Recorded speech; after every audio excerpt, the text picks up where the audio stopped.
शांत और बुद्धिमान बंदर। बहुत समय पहले की बात है। हिमालय के घने जंगलों में बंदरों का एक बड़ा झुंड रहता था। उन बंदरों का मुखिया एक बहुत ही समझदार और शांत स्वभाव वाला बंदर था। उसका नाम था बुद्धिमान।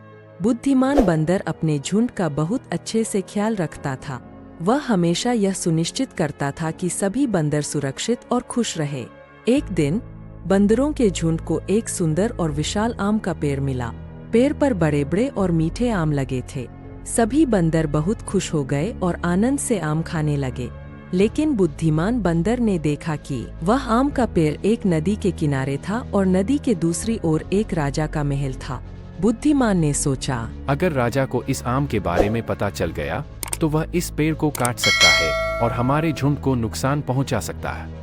हमें सावधान रहना होगा। बुद्धिमान बंदर ने सभी बंदरों को आदेश दिया कि वे चुपचाप और सावधानी से आम खाएं और कोई भी आम नदी में न गिरने दे। सभी बंदर बुद्धिमान की बात मानकर आम खाने लगे।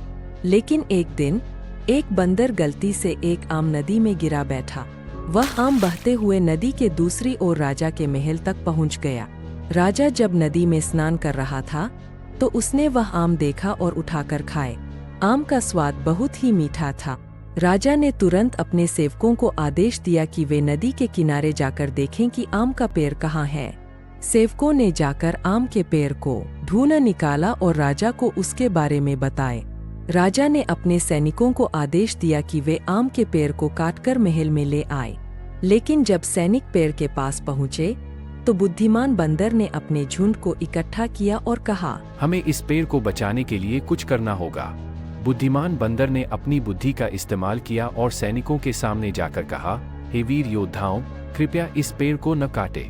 यह पेड़ हमारे झुंड के लिए बहुत महत्वपूर्ण है। यदि आप इसे काट देंगे तो हमारे पास खाने के लिए कुछ नहीं बचेगा। सैनिकों ने बुद्धिमान बंदर की बात सुनी और राजा के पास जाकर उसे बताए।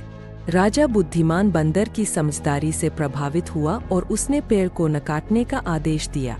उसने यह भी कहा कि बंदरों का झुंड बिना किसी डर के उस पेड़ के आम खा सकता है। इस प्रकार बुद्धिमान बंदर की समझदारी और शांति ने उसके झुंड को सुरक्षित रखा और आम का पेड़ भी बचा रहा। सभी बंदर खुशी खुशी आम खाने लगे और बुद्धिमान बंदर की प्रशंसा करने लगे। कहानी का नैतिकः बुद्धिमानी और शांति से हर समस्या का हल निकाला जा सकता है।